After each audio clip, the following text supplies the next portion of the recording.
আচ্ছা, শুধু ভোটে জেতার জন্যই কি রাজনীতি, নাকি এর পরেও কিছু থাকে? আমরা মনে করি থাকে।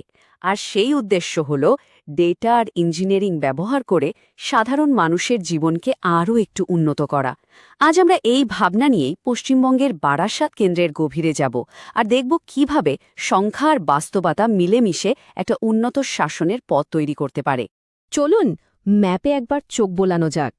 পশ্চিমবঙ্গের মানচিত্রে ঠিক কলকাতার গা ঘেঁষে থাকা একটা জনপদ হল বারাসাত। এটা শুধু কলকাতা মেট্রোপলিটন এলাকার একটা অংশই নয়, এটা এমন একটা জায়গা যেখানে শহরের ব্যস্ততা আর গ্রামের শান্ত জীবন এসে মিলেমিশে একাকার হয়ে গেছে।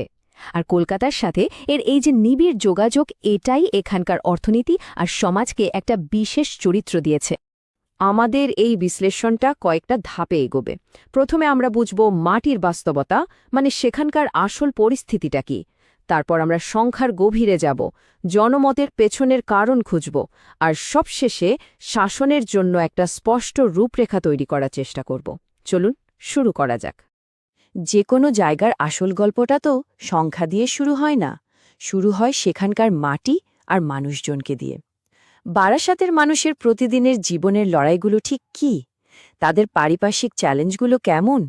চলুন প্রথমে সেই বাস্তবতার মুখোমুখি হওয়া যাক। তো এখানকার মূল সমস্যাগুলো কি কি? দেখুন, নিচু এলাকা হওয়ায় প্রতি বর্ষায় জল জমাটা একটা বড় ব্যাপার। ন্যাশনাল হাইওয়ে ৩৪-এর অবস্থাও খুব একটা ভালো না। কৃষকরা প্রায়ই সহায়ক মূল্যের নিচে ধান বিক্রি করতে বাধ্য হন। আর স্থানীয় শিল্পের অভাবে নতুন প্রজন্মের ছেলেমেয়েদের মধ্যে কাজের অভাবটা বেশ তীব্র। এই চ্যালেঞ্জগুলোই এখানকার মানুষের জীবনকে রোজ প্রভাবিত করে চলেছে। মাটির কথা তো শুনলাম, কিন্তু এই বাস্তবতার পেছনে সংখ্যাগুলো কি বলছে? চলুন এবার ডেটার গভীরে গিয়ে দেখি, কারণ এই সংখ্যাগুলোই আমাদের সামাজিক গঠন আর রাজনৈতিক পছন্দের একটা পরিষ্কার ছবি দেবে। এখানকার জনসংখ্যার দিকে যদি তাকাই, তাহলে দেখব প্রায় ৬০ থেকে ৬৫% হিন্দু আর ৩৫% মতো মুসলিম সম্প্রদায়ের বাস। এর মধ্যে আবার প্রায় ১৬% তফসিলি জাতিভুক্ত। কিন্তু এরা তো শুধু সংখ্যা নয়, এরা এক একটা সম্প্রদায় যাদের নিজস্ব ইতিহাস, সংস্কৃতি আর আশা আকাঙ্ক্ষা আছে। এই যে এত সমস্যা, মানুষ কিন্তু এইসব নিয়ে চুপ করে বসে নেই। তার সবচেয়ে বড় প্রমাণ হল ২০২১-এর ভোট। ৮০%-এরও বেশি ভোটদান। এটা পরিষ্কার দেখিয়ে দেয় যে এখানকার মানুষ পরিবর্তনে বিশ্বাসী এবং নিজেদের ভবিষ্যৎ নিয়ে তারা যথেষ্ট সচেতন। ফলাফলের দিকে তাকালে দেখা যাচ্ছে তৃণমূল কংগ্রেস প্রার্থী চিরঞ্জিত চক্রবর্তী ৪৬.৩% ভোট পেয়ে স্পষ্টভাবে জয়ী হয়েছেন।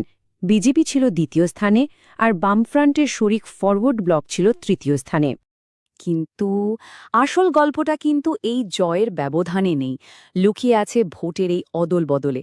ভালো করে খেয়াল করুন, মাত্র ৫ বছরে বিজেপির ভোট শেয়ার প্রায় ১০.৯% থেকে এক লাফে ৩৫.৭% পৌঁছে গেছে।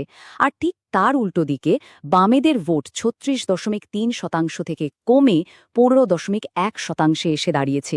এর মানেটা খুব পরিষ্কার, বারাসাতের বিরোধী রাজনীতির সমীকরণটা পুরোপুরি বদলে গেছে।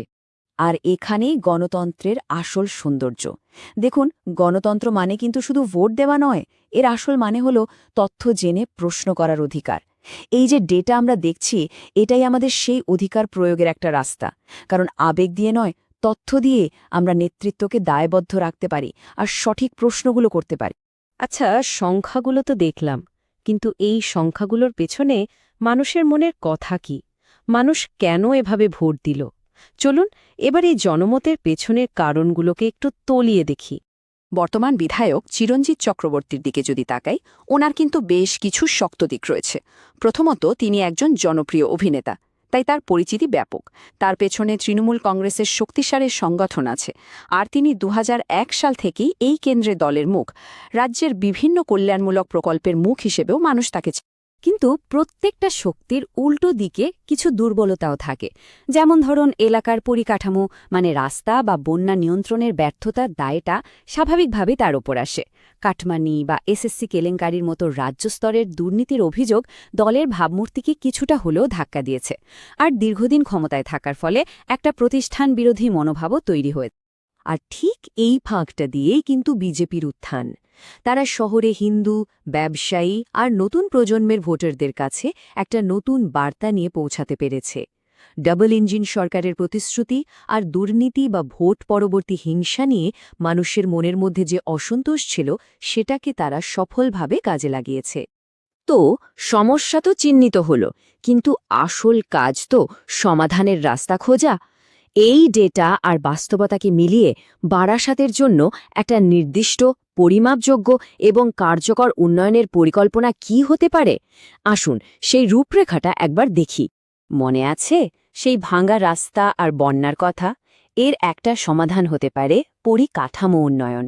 যেমন জাতীয় সড়ক ৩৪-এর উপর একটা ফ্লাইওভার তৈরি হলে শুধু যে ৫ লক্ষ যাত্রী উপকৃত হবেন তাই নয়, প্রায় ২,০০০ নতুন কর্মসংস্থানও তৈরি হবে। একইভাবে একটা ভালো ড্রেনেজ সিস্টেম শুধু বন্যার সমস্যাই মেটাবে না, প্রায় ৫০০ স্থানীয় মানুষের কাজের সুযোগ করে দেবে। আর যুবকদের জন্য একটা স্কিল হাব বছরে ২,০০০ জনকে ট্রেনিং দিয়ে কাজের জন্য তৈরি করে তুলতে পারে। দ্বিতীয় স্তম্ভটা হল যে সরকারি কল্যাণমূলক প্রকল্পগুলো আছে সেগুলোকে আরও দ্রুত মানুষের কাছে পৌঁছে দেওয়া। যেমন প্রধানমন্ত্রী আবাস যোজনার অধীনে ১০,০০০ নতুন পাকা বাড়ি তৈরি করা, জল জীবন মিশনের মাধ্যমে প্রত্যেক বাড়িতে পানীয় জলের সংযোগ পৌঁছে দেওয়া, আর আয়ুষ্মান ভারতের মাধ্যমে প্রত্যেক পরিবারকে স্বাস্থ্য বীমার আওতায় নিয়ে আসা। কিন্তু বড় বড় প্ল্যান তখনই সফল হয় যখন সিস্টেমের ওপর মানুষের ভরসা থাকে, আর এই ভরসা আসে জবাবদিহি থেকে। এর জন্য এমন একটা স্বচ্ছ ব্যবস্থা দরকার যেখানে সাধারণ মানুষ অভিযোগ জানালে তার সমাধান কতদিনের মধ্যে হবে তার একটা পাকা কথা বা গ্যারান্টি দেওয়া থাকবে। আচ্ছা, একটা ভালো পরিকল্পনা তো বানানো গেল, কিন্তু সেটাকে মানুষের কাছে পৌঁছে দেবে কে? এখানেই আসে সবচেয়ে গুরুত্বপূর্ণ প্রশ্নটা, মানবিক উপাদানের প্রশ্ন। এই সেতুটা হল কার্যকর্তা, মানে প্রশিক্ষিত স্থানীয় কর্মীরা। এরাই কিন্তু আসল স্ট্র্যাটেজি আর সাধারণ মানুষের মধ্যে যোগসূত্র তৈরি করে।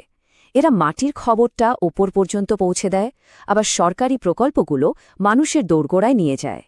আর এই কার্যকর্তাদের সক্ষমতার স্কোর যদি ১০-এর মধ্যে ৮ হয়, তাহলে বুঝতে হবে এটা একটা বিরাট শক্তি। তবে এই কার্যকর্তারা যখন মানুষের কাছে পরিষেবা নিয়ে যাবেন বা তাদের মতামত নেবেন, তখন একটা ব্যাপার মাথায় রাখা খুব জরুরি। সেটা হলো নাগরিকের ব্যক্তিগত তথ্যের গোপনীয়তা। কারোর অনুমতি ছাড়া তার তথ্য ব্যবহার না করা, এটাই নাগরিক আর রাষ্ট্রের মধ্যে বিশ্বাসের মূল ভিত্তি। আমাদের দেশের আইনও এটাই বলে। তাহলে এই পুরো বিশ্লেষণের পর বারাসাতের ভোটারদের সামনে মূল প্রশ্নটা কি দাঁড়াচ্ছে? ভবিষ্যতের পথটা ঠিক কোনটা? দেখুন, শেষ পর্যন্ত নির্বাচন তো আর শুধু দলের পতাকার লড়াই নয়, এটা মানুষের প্রতিদিনের জীবনের লড়াই। তাই ভোটারদের কাছে আসল প্রশ্ন একটাই: কে আমার সমস্যার সমাধান করবে? কে আমার ভাঙা রাস্তাটা সারিয়ে দেবে? কে আমার সন্তানের জন্য একটা সুরক্ষিত ভবিষ্যৎ গড়বে? যে দল বা নেতা এই প্রশ্নগুলোর সবচেয়ে বাস্তবসম্মত উত্তর দিতে পারবে, জনমত কিন্তু তার দিকেই ঝুঁক। যদি আপনি একজন জনকেন্দ্রিক নেতা হতে চান এবং আপনার নির্বাচনী এলাকাকে উন্নত করতে চান, তাহলে blueprintstrategies.ai এর সাথে mgr@blueprintstrategies.ai এ যোগাযোগ করুন বা 08042041602 নম্বরে ফোন করুন। রাজনীতির ঊর্ধ্বে উদ্দেশ্য।